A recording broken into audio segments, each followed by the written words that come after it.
자, 그럼 준비하신 주제 가지고 내용 들어가 볼까요? 네네. 네.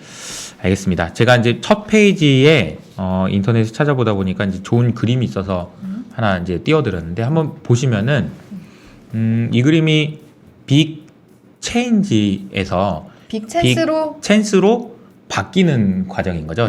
저 그 이니셜 하나만 네. G를 C로만 바꾸면 큰 변화는 큰 기회를 동반한다라는 걸 의미하는 것 같아요. 그러니까 어쨌든 우리가 제가 이 자리나 뭐 다양한 채널이나 이런 데서 제가 말씀드리고 싶은 거는 항상 큰 변화의 흐름 속에 우리가 몸을 맡기면 그게 바로 투자다. 저는 이렇게 말씀을 드리고 있거든요.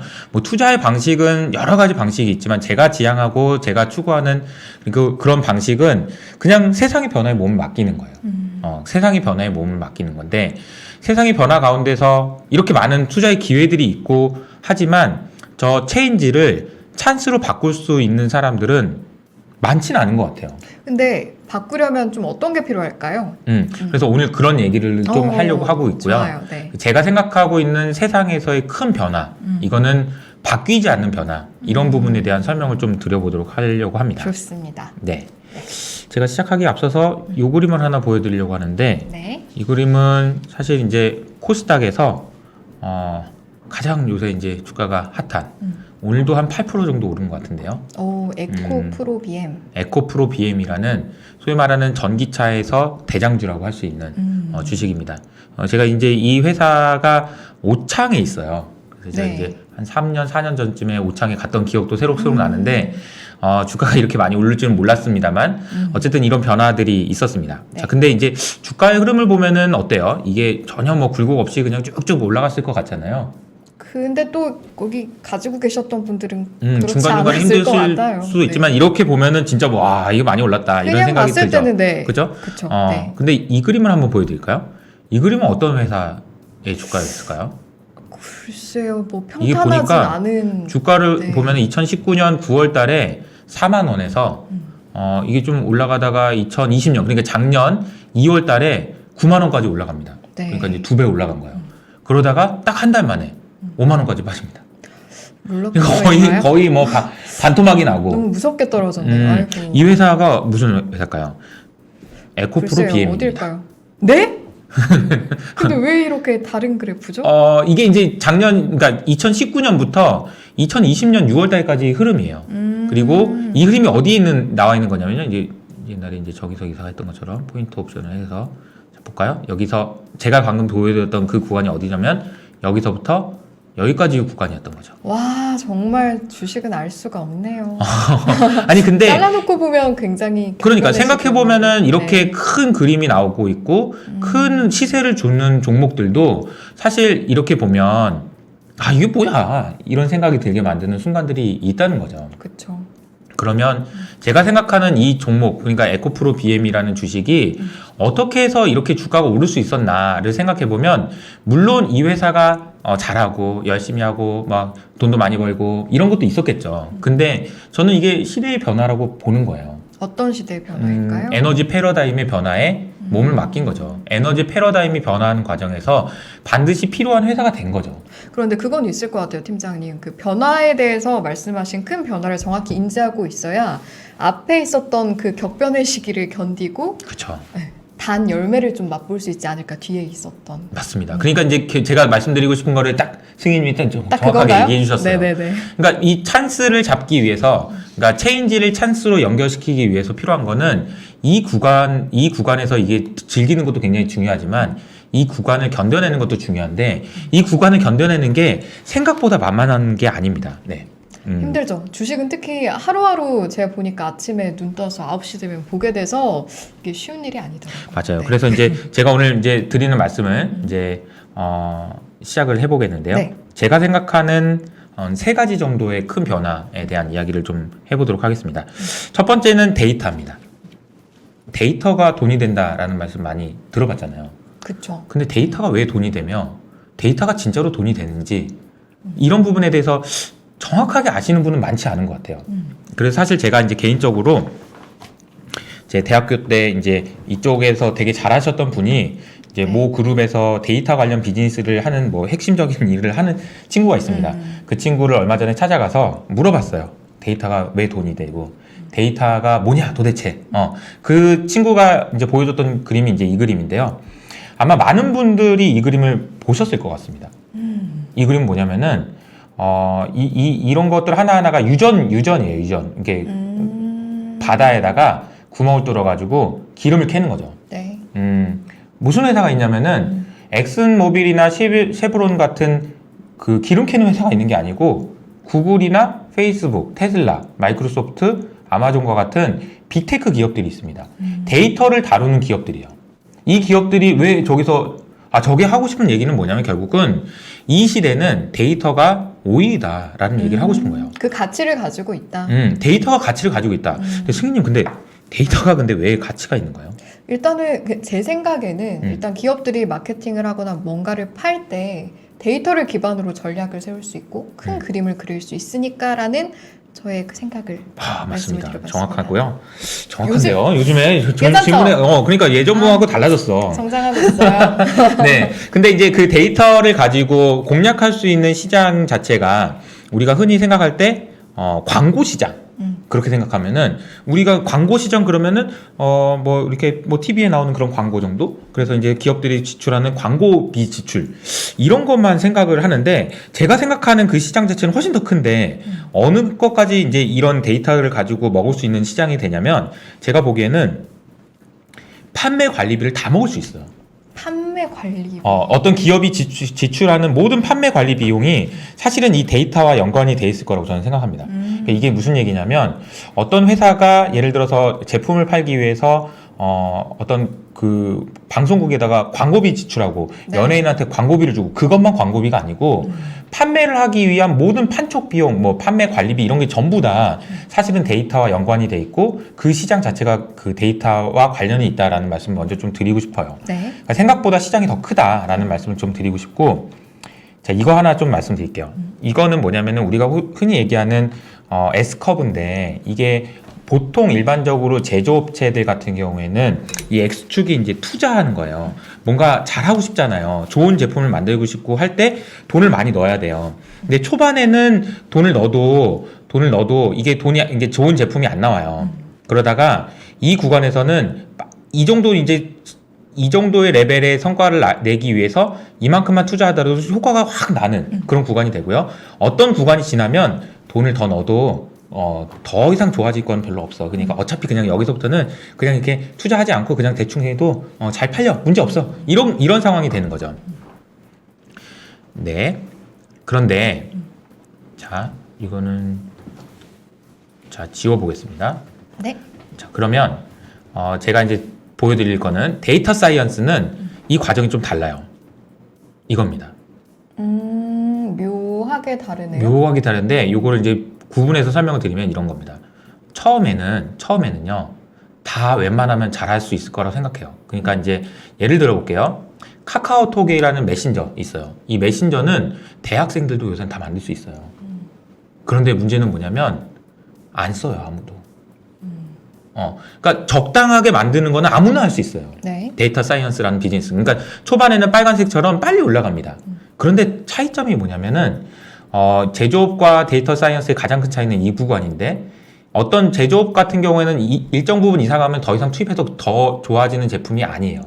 그런데 데이터는 시간이 갈수록 더 많은 돈을 투자해야 되고 투자를 할수록 더 좋은 제품이 나옵니다.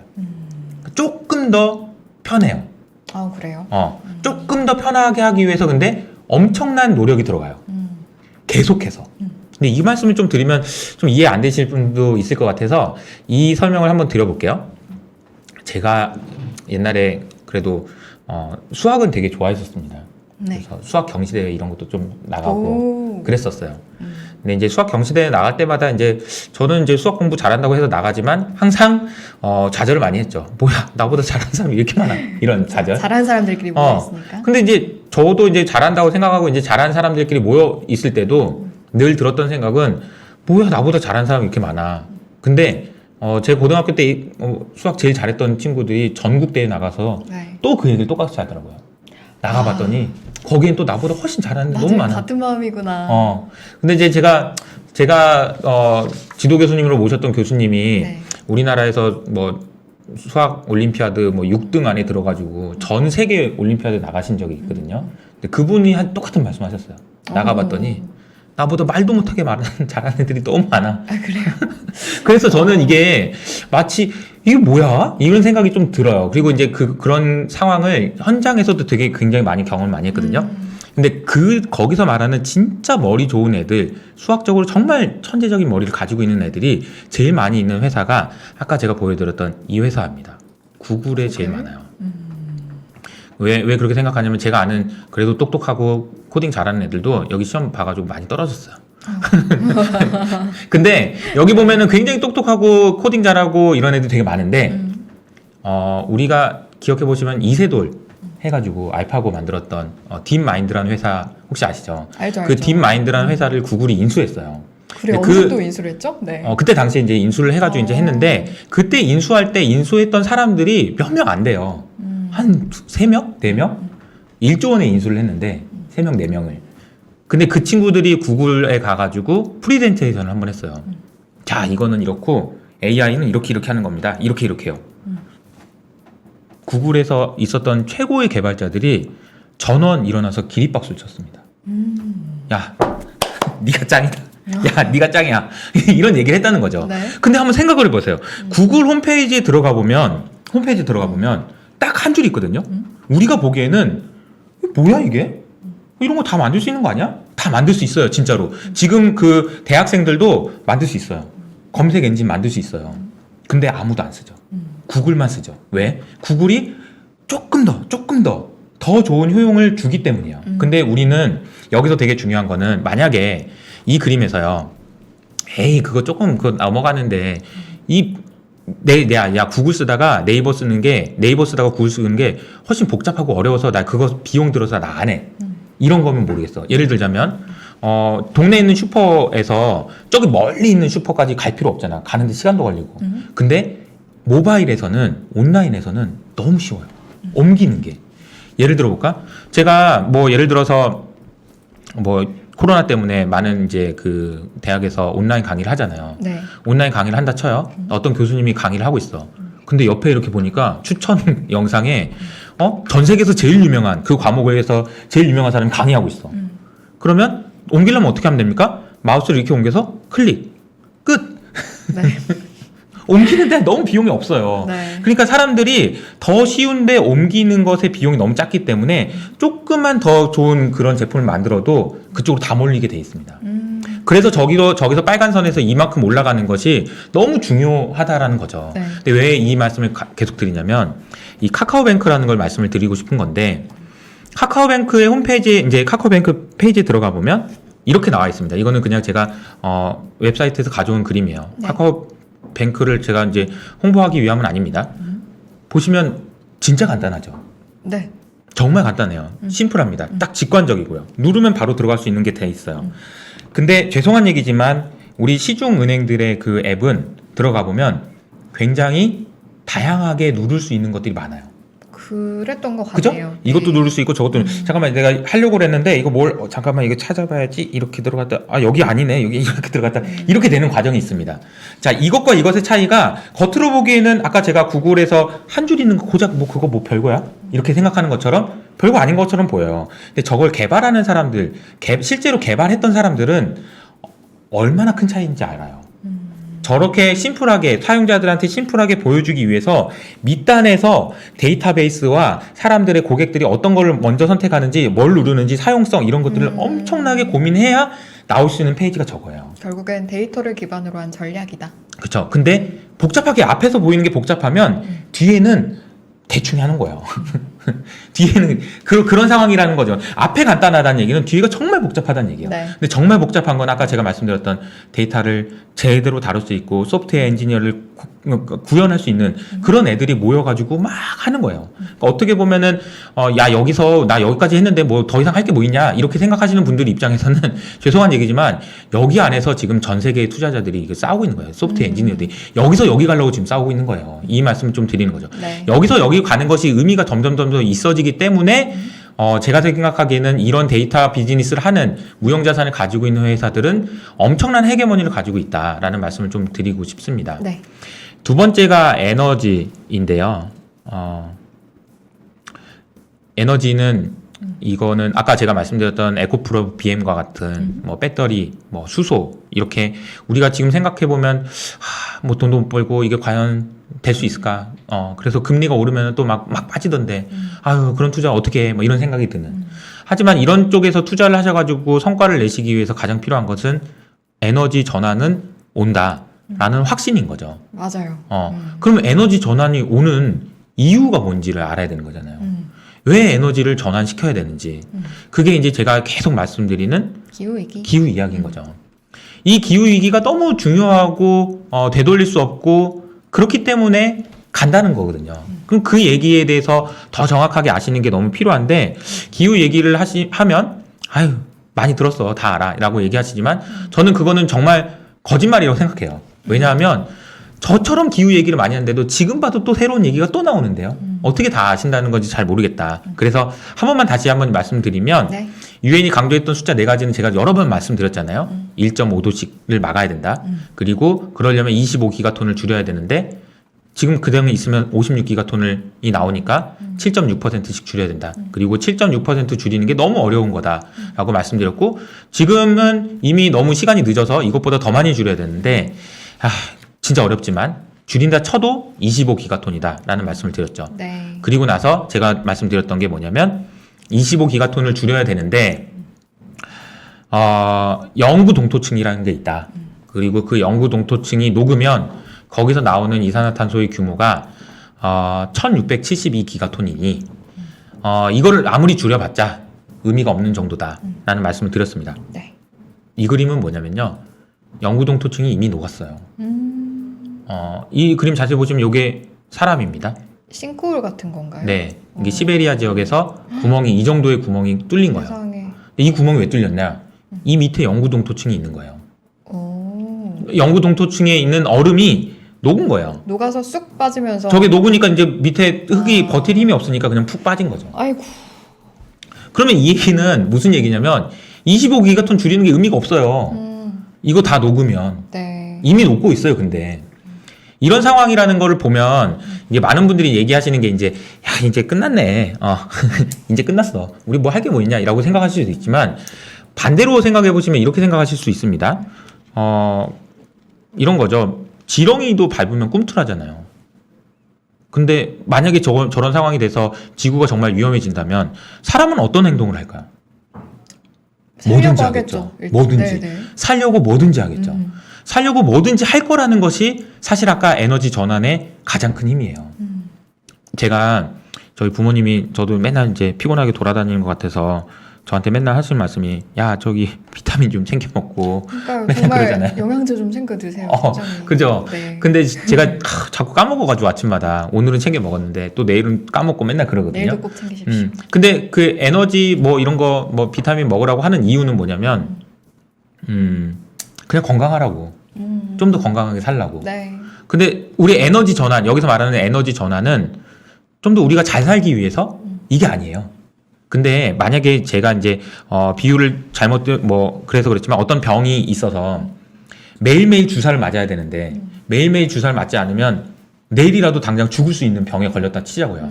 그러면 아무리 귀찮아도 주사를 맞겠죠. 꼭 맞아야죠. 이거 안 하면 죽으니까. 이 이야기를 말씀드리는 이유는 뭐냐면 이 기후 위기와 관련된 얘기는 마치 그런 주사와 같은 거예요. 이걸 잘하면 건강하게 살 수 있어요가 아니고 이거 안 하면 죽어요인 거예요. 그러니까 강력한 거고 여러 가지 얘기들이 많습니다. 뭐 인플레이션이 와서 어떻게 해요? 그만해야 될 것 같아요. 아니면 수소 이거 잘 안 돼요. 뭐 그리고 전기차는 왜 이렇게 불이 자꾸 나는 거예요? 막 등등 여러 가지 많은 일들이 있죠. 그런데 그런 어려움이 있더라도 그냥 끌고 가는 힘이 뭐냐라고 생각하면 안 하면 죽는데 안 하면 죽어. 그럼 어쩔 수 없이 같이 가는 거죠. 그렇죠.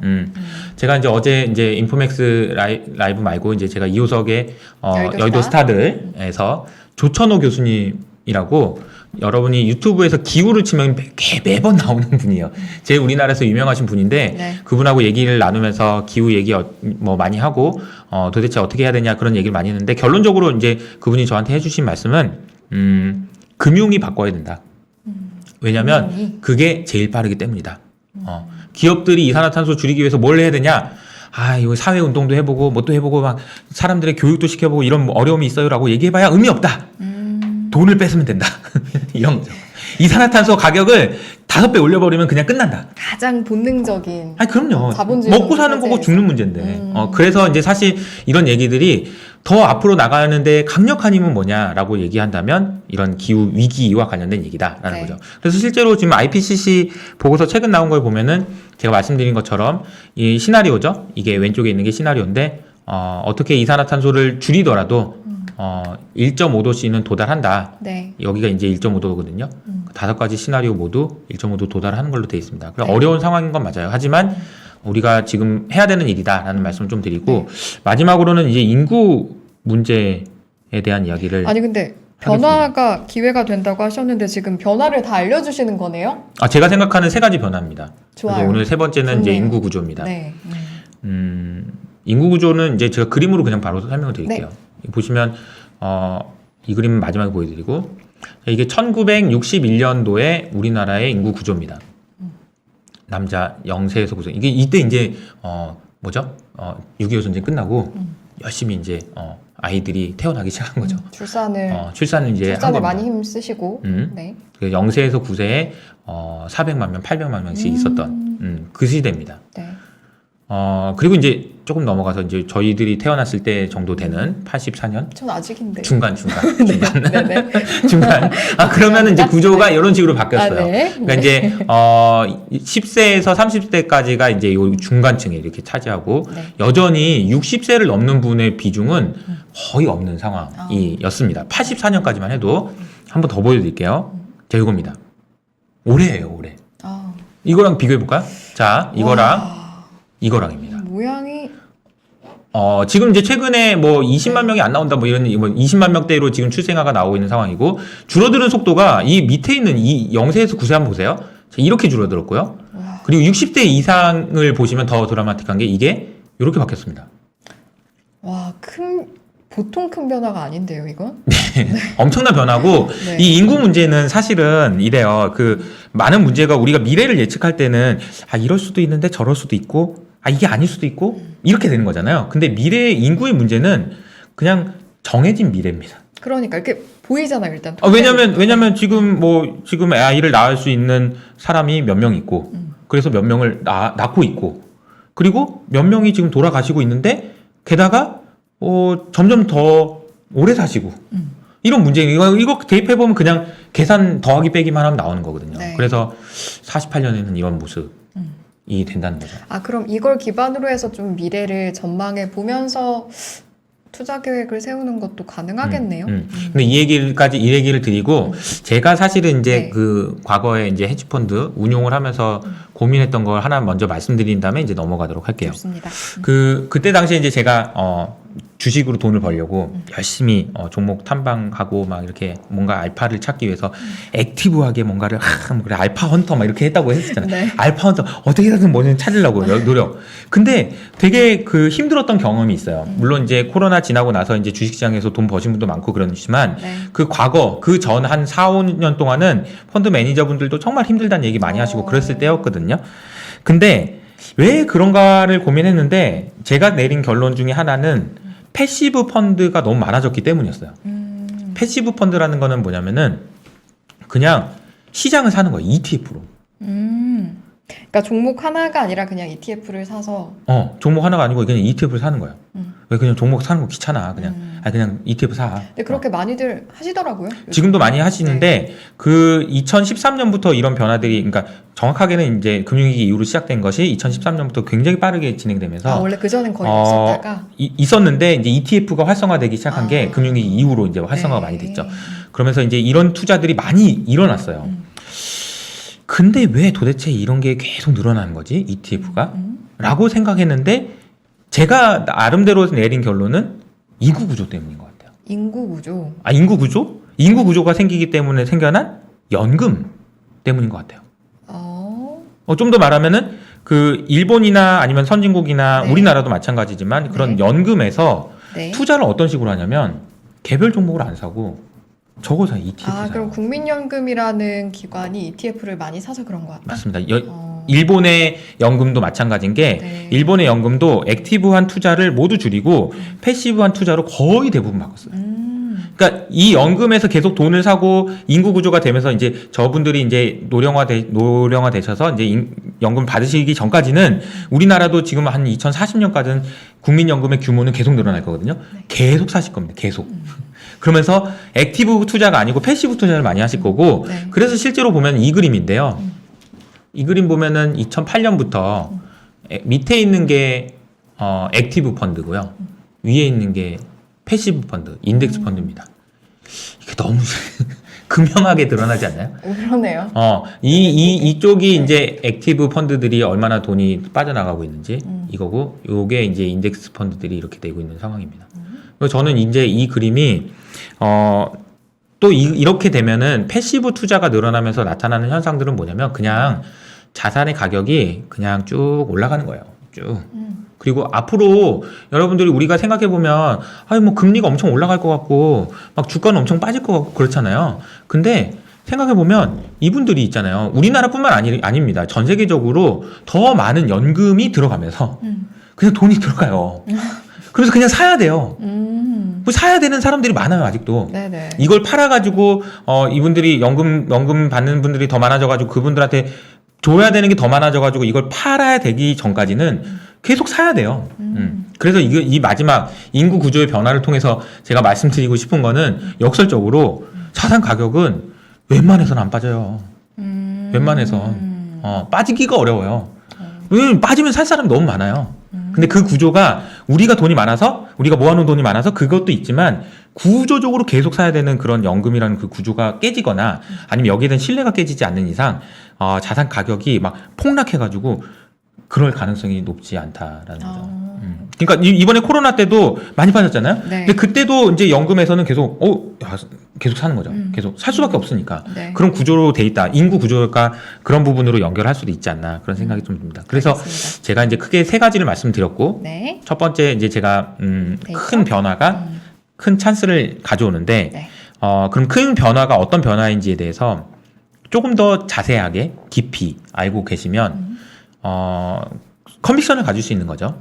그리고 또 하나 알고 계셨으면 좋겠는 게 아무리 좋은 거고 아무리 구조적인 변화고 아무리 그거라도 항상 제가 보여드린 것처럼 50% 급락은 언제나 나온다 라는 생각도 하셔야 되는 거죠. 마음의 각오도 하셔야 되는 거고 마음의 각오를 하시기 위해서 대응하실 때 50% 빠질 수 있으니 항상 현금을 가지고 계셨다가 빠질 때 사셔도 되는 거고 아니면 그렇게 빠지기 전에 살 수 있는 본인만의 비법을 만드셔도 되는 거고 어쨌든 간에 이 기회를 이 변화를 기회로 활용하시기 위해서는 첫 번째는 이 변화에 대해서 깊이 있게 아시는 게 필요하고 두 번째는 그 기회를 잡기 위한 본인만의 전략이 있어야 된다. 이런 네. 말씀을 좀 드리겠습니다. 알겠습니다. 그러려면 변화를 아는 게 너무나 중요한 것 같은데 많은 변화가 있겠지만 그래도 이 변화만큼은 확실하다라는 세 가지를 제가 봤을 때는 꼽아주신 것 같거든요. 맞아요. 맞나요? 맞습니다. 그리고 이제 뭐 이런 것 같아요. 질문을 이제 매크로는 보지 마세요. 뭐 이런 얘기 머신님께서 한 가지 조언을 드리면 매크로에 반응하지 마세요. 이런 말씀을 해주셨는데 이게 이제 뭐 되게 좋은 말씀이라고 생각합니다. 네. 반응 안 하실 건 반응 안 하시는 게 좋아요. 네. 예를 들어서 나는 기후의 변화가 이호수 팀장 말하는 게 맞다라고 생각해서 나는 산다. 근데 이런 종목들은 경기의 변동성이나 금리의 변화에 따라서 굉장히 민감하게 움직이거든요. 근데 사는 거는 기후 때문에 샀는데 테이퍼링 한다고 해서 주식을 팔면 이거는 뭔가 얌맞잖아. 그렇죠. 테이퍼링을 해도 기후는 계속 가요. 네. 기후 변화를 막기 위한 인류의 몸부림은 계속 된단 말이에요. 그럼 그 변화는 계속 가는 거죠. 그러면 물론 테이퍼링을 하고 금리가 변화되면서 이런 과정들을 면밀하게 보면서 비중을 탁탁 조절해가지고 이렇게 하는 전략을 세우시는 분도 있는 거고 네. 그렇지 않고 나는 그건 알고 있었다라고 생각하고 계속 투자하실 수 있는 분들 그렇게 투자를 하셔도 되지 않나 그런 생각이 알겠습니다. 듭니다. 이건 저도 궁금한 건데요. 김수환부님도 궁금하신 부분이고요. 어려우니까 그냥 ETF 사면 안 될까요? 네, 맞습니다. 네, 사도 그래서 돼요? 제가 늘 말씀드리는 게 네. 알파 할 거냐 베타 할 거냐 결정하라고 말씀드리잖아요. 알파는 헌터잖아요. 헌터. 무서운 거고 어려운 거예요. 그러니까 여러분들이 모두 알파 헌터가 될 필요가 전혀 없다. 패시브 투자하셔도 된다. 네. 그리고 그래도 나 알파 좀 하고 싶은데 그럼 섞어요. 절반은 패시브하고 방법이네요. 절반은 액티브 해도 되는 거고 네. 한 30%만 액티브 해도 되는 거고 얼마든지 방법은 있습니다. 그래서 제가 제일 안타깝게 이제 질문 주신 것 중에 제일 안타까워하는 게 뭐냐면 종목을 막 20개 가지고 가야 돼요. 30개 가지고 가야 돼요. 아니 무슨 펀드 매니저예요? 무슨 30개를 가져가. 5개만 가져가 5개만. 정말 꼭 가져가고 싶은 거 5개만 가져가고 그럼 분산 투자하라고 그러던데요. 그러면 여기 패시브 사세요. 코스피 사시면 되잖아요. 뭘 분산 투자를 20개를 하면서 하세요. 네. 그렇게 하지 마시고 여러분들이 진짜 길게 가져가실 수 있다라고 생각을 가지고 있는 소수의 종목들에 집중하시고 나머지 분산했으면 좀 마음이 편안하겠는데 50%는 그냥 코스피 사시면 되잖아요. 네, 그렇게 하시면 되겠다. 네, 여러분 변화 잘 포착하시고요. 또 그 안에 있는 기회도 잘 잡아서 성투하시기를 바라면서 1부는 여기서 마무리하면 되겠죠? 네.